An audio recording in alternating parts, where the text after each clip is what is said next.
অপথ্যালমোলজিস্টের কাছে গিয়েছিলাম আমার চোখের পাওয়ার চেক করাতে। আর ডক্টর যখন আমাকে দেখছিলেন, মামাম প্রচণ্ড ডিস্টার্ব করছিল। ওর নজরে ছিল যেটা পরিয়ে মামামকে ডক্টর চেক করছেন ওটা পরা।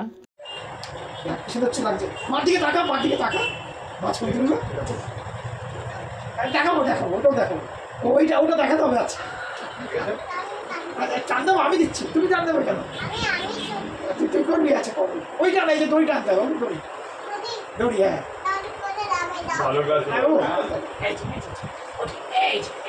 বাইরে বলছে তোর থেকে আর ভালো নেওয়ার দরকার নেই, ঠিক আছে। ওই একটা দড়ি টান, একটা দড়ি।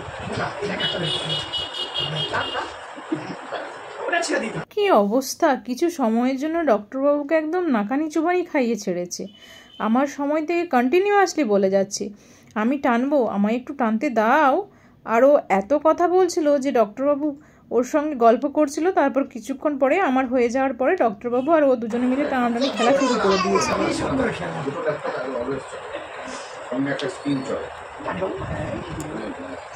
আর খেলা করতে হবে না, চলো।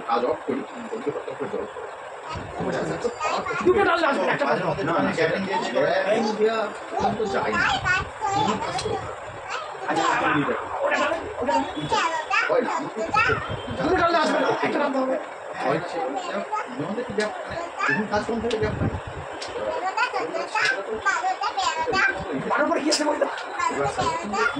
কি আছে?